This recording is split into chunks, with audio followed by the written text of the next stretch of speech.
Meu Deus, acabei de saber que capoeira é macumba. Eu sabia, eu sabia. Eu vou tirar meu filho desse lugar agora. Gente, quem nunca escutou isso? Eu sou a professora Floresta e nesse vídeo eu quero te convidar para entender e desconstruir o porquê que as pessoas insistem em dizer que capoeira é macumba. A palavra macumba é de origem africana e ela significa uma árvore que é muito sagrada para esse povo. Da madeira da macumba se faz um instrumento musical que recebe o mesmo nome da sua matéria-prima, o instrumento macumba. Ele é muito parecido com o reco-reco que utilizamos na capoeira. Porém, o reco-reco é feito com o bambu, enquanto o instrumento macumba é feito com a madeira, e isso dá um som totalmente diferente ao instrumento. O instrumento da macumba marca dois momentos muito importantes nesse contexto histórico. Realmente, no primeiro momento, ele é visto como um instrumento musical que compõe a bateria de um encontro musical que os negros faziam antigamente, onde eles cantavam, dançavam, tocavam, para extravasar suas dores, como se fosse um samba de hoje em dia, onde a gente vai para se alegrar. Os negros faziam isso antigamente. E naquela bateria com vários instrumentos, a macumba estava ali sendo tocada pelo macumbeiro. E as pessoas que paravam para assistir começaram a associar o nome daquele encontro musical com um instrumento macumba. Então começaram a chamar: você vai na macumba? Vamos lá na macumba amanhã, vai ser muito bom. Então, muito naturalmente, aquele encontro musical dos negros ganha esse nome de macumba. E no século XIX se encontravam vários anúncios nos jornais do Rio de Janeiro da época dizendo que iam ter encontros da macumba pela cidade, inclusive no Maracanã.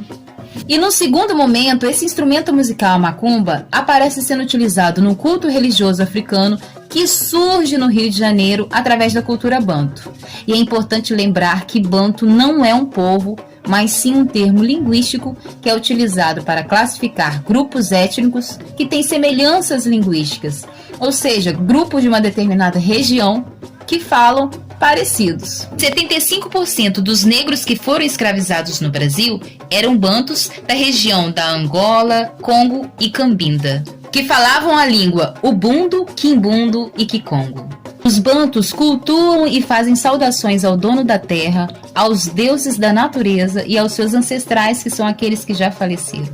Ao chegarem ao Brasil através da escravidão, os bantos misturam a sua crença trazida da África com crenças indígenas e portuguesas, e dessa mistura nasce a macumba no Rio de Janeiro, que ganha esse nome também por conta do instrumento musical, que tem esse nome muito peculiar e chama muito atenção. Em um determinado momento, os escravos começam a utilizar todo esse conhecimento místico para ganharem dinheiro na tentativa de comprarem a sua liberdade, ou seja, de comprar a sua alforria. E mais tarde, após a abolição da escravatura, o negro começa a utilizar essa mesma prática para ganhar dinheiro para comer, porque a gente sabe que depois da abolição os negros foram jogados ao relento. Então, numa forma desesperada de sobrevivência, os negros utilizam de todo o seu conhecimento místico para sobreviver em nosso país. E nesse cenário, nasce no Rio de Janeiro as casas de fortunas, que eram frequentadas pela elite branca da época, que iam até os negros pedir ajuda espiritual para enriquecer, para ganhar poder, entre outras coisas. E é nesse ponto específico da história que toda religião e toda cultura que vem do negro recebe uma marca d'água, um carimbo como herança negativa de que tudo que vem do negro está ligado diretamente ao feitiço, ao demônio e àquela prática do culto da macumba em específico que estava acontecendo no Rio de Janeiro. E esse culto estava crescendo muito e estava chamando muita atenção, que logo o Estado começou a atacar de todas as formas e a endemonizar esse culto religioso. Logo, se a gente via os jornais do Rio no século XIX falarem muito bem da apresentação musical da macumba, a partir do século XX, esses mesmos jornais começaram a endemonizar e a falarem muito mal dessa prática. E toda essa perseguição que a elite branca da época e o Estado fizeram sobre tudo que vinha do negro, teve forte influência dos líderes que estavam à frente da Igreja Católica naquele contexto histórico. Os líderes da Igreja Católica daquela época conseguiram fazer com que as pessoas acreditassem em tudo que eles falavam. E muito mais do que isso, conseguiram fazer com que as pessoas seguissem todas as regras impostas pela igreja e que elas temessem muito ir para o inferno caso não concordasse e não seguisse tudo aquilo que a Igreja Católica pregava. Então, foi feita uma lavagem cerebral nas pessoas, né? E isso está enraizado muito até os dias de hoje. E aí a gente vai começar a ver a classe alta fazendo doações altíssimas de dinheiro para a Igreja Católica, construindo igrejas espalhadas pelo Brasil todo. Isso tudo porque elas acreditavam que fazendo essas doações e construindo igrejas, elas já estavam com um lugarzinho no céu garantido. Olha, para você ver que ponto que chegou essa lavagem cerebral nas pessoas ali da época. Com isso, as igrejas católicas enriqueceram grandiosamente, se tornando grande influência decisiva em tudo o que acontecia aqui no país. Então, a partir de 1890, você vai ver aí toda a prática do negro entrando para o Código Penal, ou seja, virando crime. Aí você vai ver os cultos religiosos, a capoeira, o samba virando crime, porque já estava fazendo muito barulho toda a cultura do negro aqui no Brasil. E estava chamando muita atenção, e isso não era legal para a igreja, né? Não pode perder fiéis, não pode perder o dinheiro, o poder. Então logo trataram de criminalizar e de endemonizar toda a prática vindo do negro. E aí houve uma grande reviravolta nesse cenário. Ao mesmo tempo que em 1890 toda a prática do negro entra para o Código Penal, nesse mesmo ano, Rui Barbosa nos dá um grande presente com seu decreto que torna o Brasil um Estado laico, ou seja, a religião é separada do Estado. Mas somente em 1891, o Brasil passa a ser oficialmente, através da nova Constituição, um Estado laico, onde todas as religiões podem ser praticadas legalmente. E é importante ressaltar que nesse processo de legalização das religiões aqui no Brasil, a macumba deixa de existir no Rio de Janeiro, ou seja, não existe mais o culto da macumba. Mesmo com o Brasil se tornando um país laico, as outras práticas do negro permanecem no Código Penal, que vai de 1890 a 1940.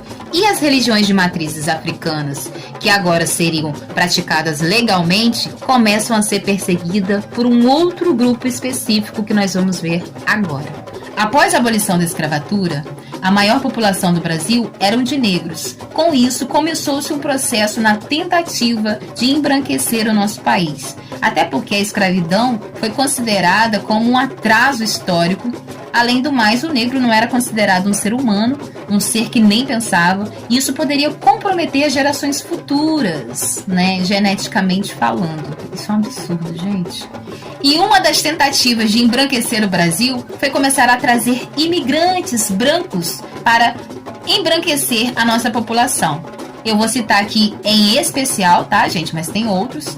Os alemães luteranos que começam a chegar ao Brasil trazendo seus pastores luteranos. Então começa-se um movimento, mais para frente um pouquinho na história, das igrejas evangélicas aqui no Brasil. Logo um pouco mais à frente na história, nós vamos começar a ver o surgimento das igrejas neopentecostais, que têm princípios fundamentalistas, né, e que passam a atacar e endemonizar toda a cultura e toda a religião de origem negra. E esse princípio fundamentalista é muito preocupante porque ele vem trazer pra gente que só a religião deles está certa, que só o Deus que eles acreditam é que está certo, e eles podem até matar em nome de Deus. E é ele que vem causando toda essa intolerância religiosa que está acontecendo nos dias de hoje, onde a gente vê aí terreiros, né, casas espíritas, tendas sendo totalmente destruídas. E tudo isso é muito triste, porque Jesus não pregava esse tipo de comportamento. Muito pelo contrário, ele pregava o amor ao próximo e não o ódio ao próximo. Com isso conseguimos entender que nenhuma religião é do mal, nenhuma religião é do demônio. O problema está nesses líderes que agem de forma errada, colocando seus interesses, os seus ideais, acima de tudo aquilo que Jesus veio nos ensinar. E acabam afetando a sanidade mental daqueles fiéis que os acompanham. E esses líderes estão presentes em todas as religiões. Por isso, é importante a gente refletir e observar se nós estamos seguindo o que Jesus veio nos ensinar ou se nós estamos seguindo os ideais daquele líder religioso. E agora eu quero falar com você, capoeirista em específico. Eu e você temos um superpoder nesse século XXI, o poder de conhecer a verdadeira história. No estalar de dedos, nós temos acesso a tudo o que aconteceu de verdade aqui no nosso país. E com esse superpoder, nós vamos conseguir desconstruir todo esse cenário que foi embutido, todas essas crenças que foi passada de geração em geração para as pessoas que estão à nossa volta. Mas será que você quer fazer isso? Será que você tem estudado para conhecer a verdadeira história? Ou você está pensando, deixa me chamar de macumbeiro mesmo, não tem jeito, isso não vai mudar? Será que não vai mudar? Será que você não pode contribuir para essa mudança? Por isso, eu quero que você reflita sobre isso e que tudo que a gente conversou aqui hoje sirva de alguma forma como uma sementinha para que você busque cada vez mais conhecer a nossa verdadeira história. Porque é só através do conhecimento que nós vamos desconstruir todas essas crenças e poder mostrar para as pessoas, através da palavra, sem brigar, sem gritar, que capoeira não é macumba, que capoeira não é um culto religioso. Que quem tem religião somos nós capoeiristas, pessoas físicas. Que capoeira é patrimônio cultural e imaterial da humanidade. É luta disfarçada de dança. É educação, é filosofia de vida, é cultura popular, é esporte, é símbolo de resistência de um povo que construiu esse país com o seu sangue e o seu suor. Que capoeira é ferramenta de transformação e resgate na vida de milhares de pessoas. Que capoeira é tudo que a boca come, como dizia o nosso saudoso mestre Pachinha. E é capoeira e bons estudos.